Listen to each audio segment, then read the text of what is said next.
Good morning. That's what time of day it is for me. I just got up fairly early, took a bath, shower, and yeah, both of those. And I decided I'm going to read some Mary Oliver. I was actually going to do that before I even did that, but I thought I have bedhead and I don't want to wear a cap. I guess on this, I don't know if it would matter actually, but thought there'd be some issue of reverence, perhaps not. Either way, I decided to kind of tidy up a little bit, and let's do a tribute to Mary Oliver this morning, this early morning. Right now it's 5:12 a.m., which actually isn't that early, but I got up like at 4. Poor me, right? No, I do that about every morning, sometimes more like 4:15 to be honest, because you do lay there for a little bit. But anyway, without any further ado, let's read Don't Hesitate. It's from Mary Oliver, Devotions, page 61. Don't hesitate. If you suddenly and unexpectedly feel joy, don't hesitate. Give in to it. There are plenty of lives and whole towns destroyed or about to be. We are not wise and not very often kind, and much can never be redeemed. Still, life has some possibility left. Perhaps this is its way of fighting back, that sometimes something happens better than all the riches or power in the world. It could be anything, but very likely you notice it in the instant when love begins. Anyway, that's often the case. Anyway, whatever it is, don't be afraid of its plenty. Joy is not made to be a crumb. So I picked out, I think, 3 of my favorites ahead of time. Actually, the second one I'm reading, I think it was one of her favorites because I just listened to this kind of like a podcast or a YouTube video. She was trying to find a particular poem at the end of, I think kind of like at the end of her days, and she couldn't remember what it was, but it had something to do with if you could live between this world and that world. I don't remember myself either, but she couldn't remember. She had some friends over and they tried to Google what she was looking for. They couldn't find it. And so they finally decided to go through her books, like in the literal sense, to scour through her books. And they finally found which poem she was looking for, the one that I think meant perhaps the most to her. Excuse me. And it was called Singapore, page 326, 327. So this one's a little longer. Let me clear my throat on this. Make sure to get that real good. Sorry. Singapore. In Singapore, in the airport, a darkness was ripped from my eyes. In a women's restroom, one compartment stood open. A woman knelt there, washing something in the white bowl. Disgust argued in my stomach, and I felt in my pocket for my ticket. A poem should always have birds in it. Kingfishers say, with their bold eyes and gaudy wings. Rivers are pleasant, and of course trees. A waterfall, or if that's not possible, a fountain rising and falling. A person wants to stand in a happy place in a poem. When the woman turned, I could not answer her face.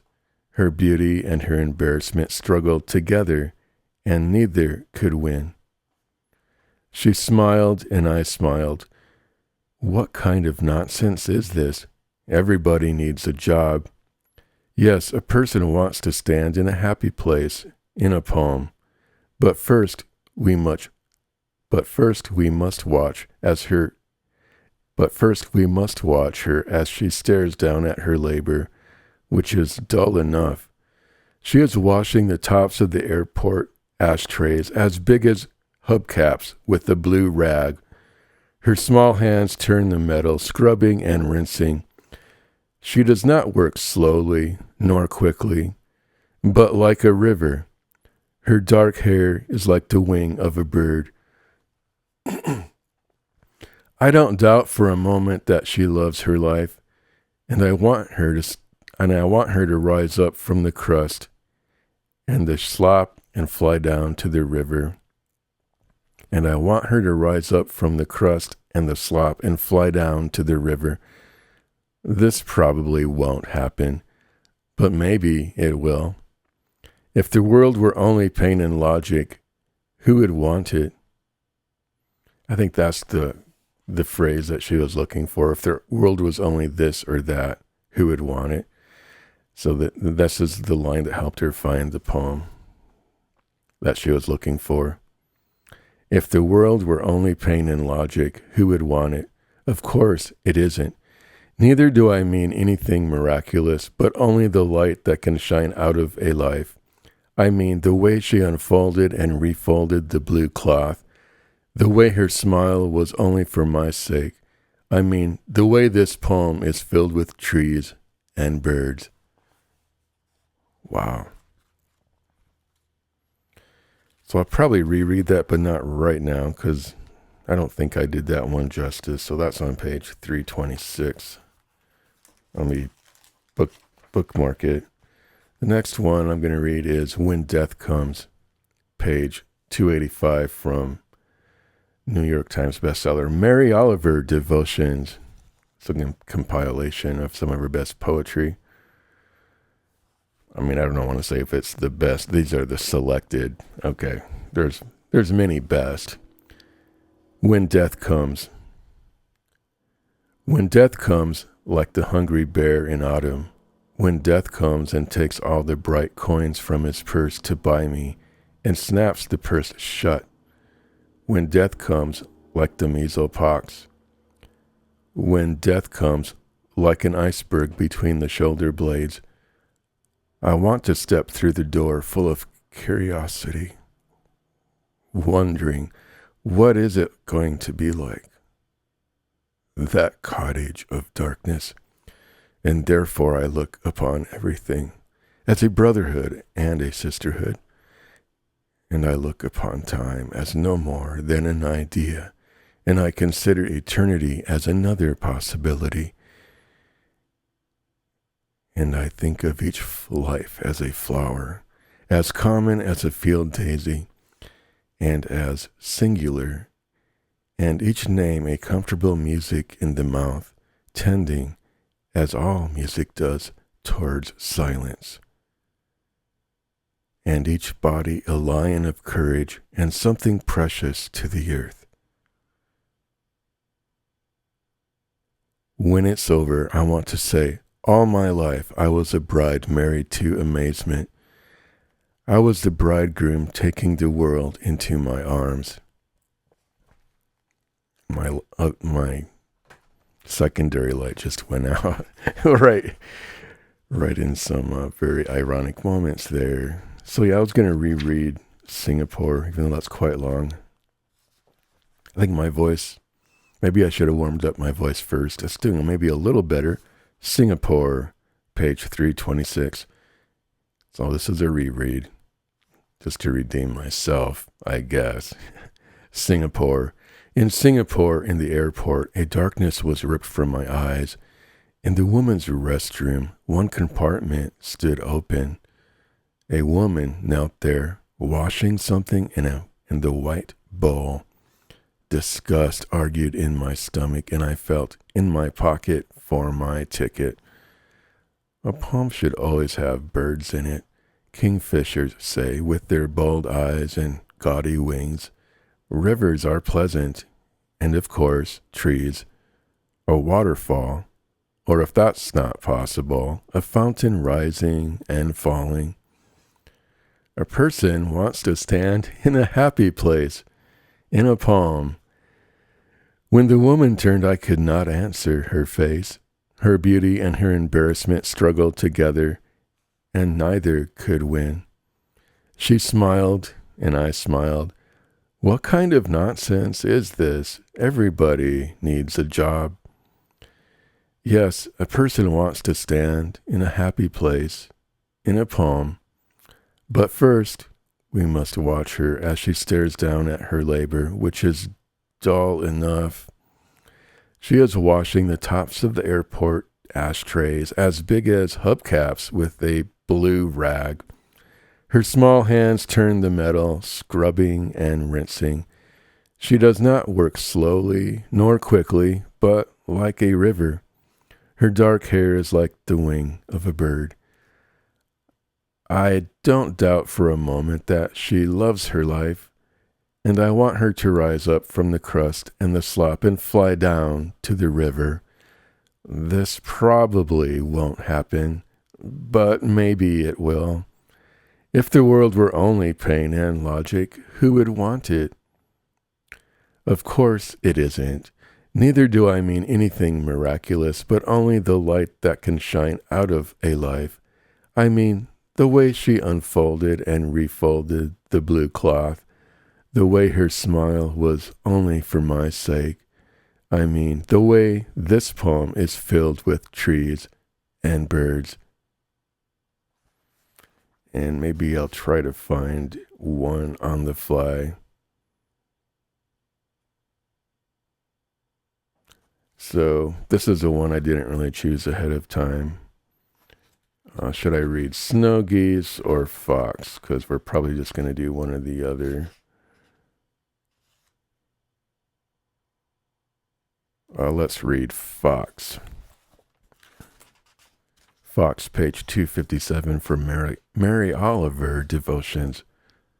Today we're kind of doing a tribute. What do you call that? Commemoration, or probably a tribute to Mary Oliver. She took her walk into the woods, extended walk into the woods, shall we say, January 17th, 2019, and today is January 17th, 2025. Yes, it's January 17th, 2025.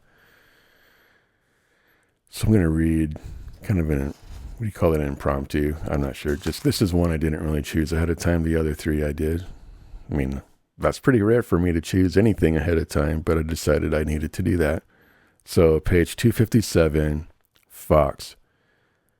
You don't ever know where a sentence will take you, depending on its roll and fold.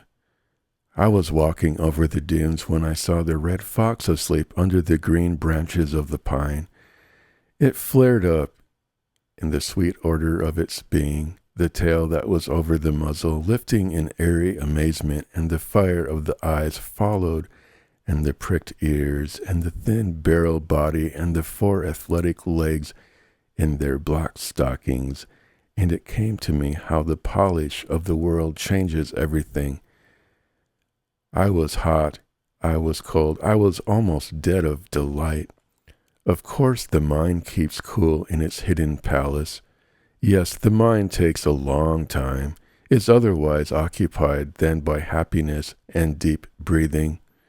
Still, at last it comes to, running like a wild thing to be taken with its twin sister, breath. So I stood on the pale, beach-colored sand, watching the fox as it opened like a flower, and I began softly to pick among the vast assortment of words that it should run again and again across the page, that you again and again should shiver with praise. All right. Well, I thought one of the most interesting ones was that When Death Calls. What page was that on? When Death Comes, 285. I'm not going to reread it, don't worry. But there was a phrase in there that caught my attention. Anyway, I will probably find that and include it in my title. Whatever phrase that was. I think it has something to do with, oh yes.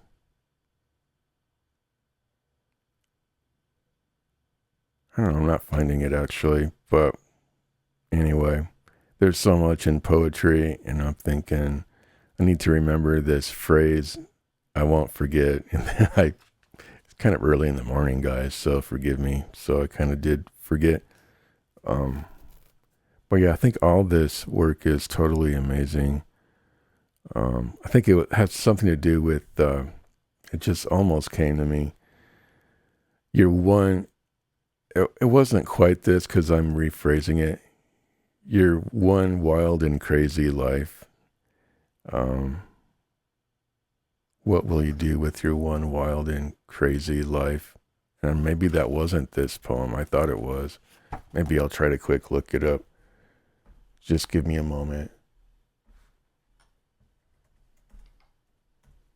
I'm thinking my words will be close enough that it'll correct me here. Your one wild and precious life.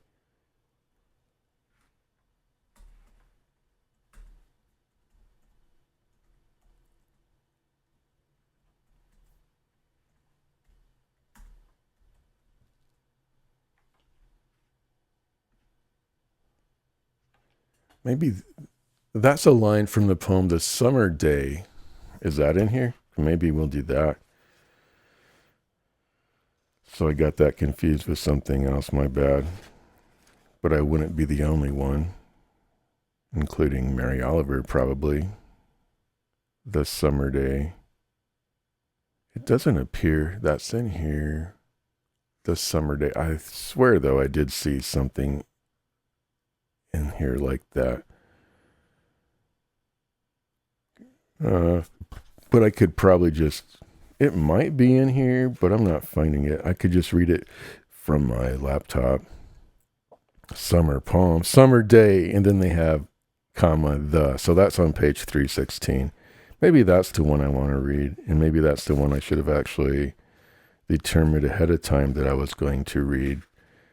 But when you're trying to pick like 3 poems and maybe plus 1 on top of that, it's going to take some extra time. That's fine though. So page 316, the summer day. Who made the world? Who made the swan and the black bear? Who made the grasshopper? This grasshopper, I mean, the one who has flung herself out of the grass, the one who is eating sugar out of my hand, who is moving her jaws back and forth instead of up and down, who is gazing around